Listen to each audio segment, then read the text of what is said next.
every time you come around. Then in 1988, Teena returned to her roots for a ballad that became a concert classic, Ooh La La La.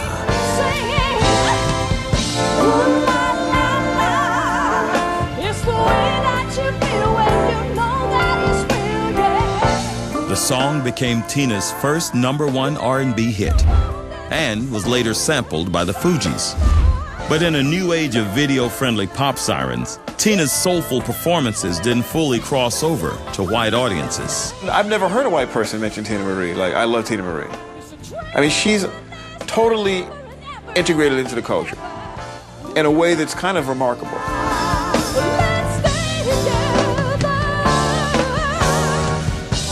I do know when I go to see her, it's about at least 70% black, you know. And they embrace her, and she's like a goddess. I'm sure that she would cross over more if she were doing pop things, because her voice is so great. But she would not be as happy as she is singing and performing, because that would be, in her mind, I think, phony. I think she got lost at Epics. I really do. I don't think she ever got the kind of care and feeding that she got at Motown. I went to a much bigger company and made a whole lot of money, did some really, really great records. But I think as an artist, I don't think anyone really ever understood me like Berry Gordy. Indeed, despite their legal battles, Teena and Berry Gordy's friendship grew stronger than ever. I never felt that any love was lost with Teena. She's always treated me with the greatest respect. I worked with her for so many years, and she is just my baby, you know. I'm just crazy about her. I mean, he's like dad to me, you know, he's like dad. My father passed when I was 20, so to be around him like that and have him open his home to me and still to this day, you know, it's something that I cherish forever. We've always had, and we still have, a Motown family. You know, Teena is one of our Motown family. And once you remember the Motown family, it doesn't really matter where you go. After 7 years and 5 albums, Teena and CBS Records parted ways in 1990. By then, Teena was focused on something even more important than her music, her newborn daughter, Alia Rose. It was my decision to leave Epic because I got pregnant and I wanted to raise my own child. I didn't want her raised by a nanny. I wanted to be hands-on, and I didn't want to be in the studio all the time. I wanted to work when I wanted to work. Alia was born on Christmas Day. I think she saw it as being rewarded. What greater gift than God to give you a child on his birthday? I had decided that I wasn't going to sing for a while because I wanted to raise my child, but then I had bills to pay, I had kids to feed. You know what I'm saying? So in 1994, Teena set up her own label and tried to finance Passion Play, her first album in 4 years. It wasn't easy. It fell apart. Basically, it fell apart. It was a great record. Like one of the best that I've ever done, actually just was never heard. Without the machinery of a big label, it's really, really rough. You have to hire your independent promotions. You got to do all these different sales incentives to get your record displayed in the record stores. That's how the money dwindled. It just became really, really overwhelming. It was a daunting time for a single mother. When she was around 3 or 4 years old, and I was really, really struggling and had to go and sell a couple guitars in an alleyway and told nobody. Just put the guitars, really expensive guitars, in the back of my car and went and sold them so that I could buy her and my other godchild, Malaya, Christmas presents. It would take 10 years for Teena Marie to make another record and forge a stunning return to stardom. People were out of their seats, screaming, jumping up and down. But her comeback was tinged with tragedy. There was something in the air. I knew that that would be the last time that I would hear Fire and Desire.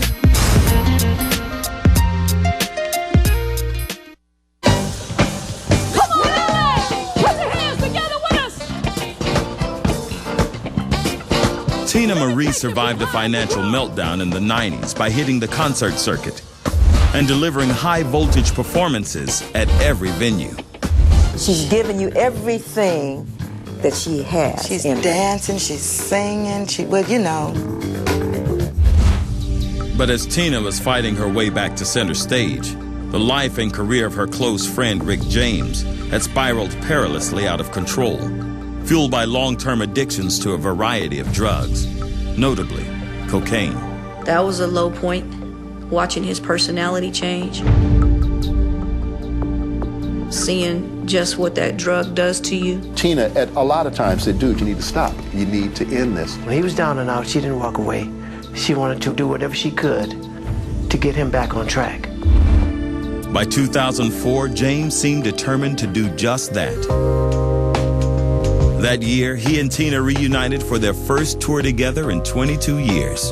And once they took the stage, I mean, people were out of their seats, screaming, jumping up and down, and they were still fighting. She's threatening not to go on stage, and he's going, you get down there, and, you know, and they're going back and forth. But that was the dynamics of their love for each other. I was cold as ice. I was cold as ice.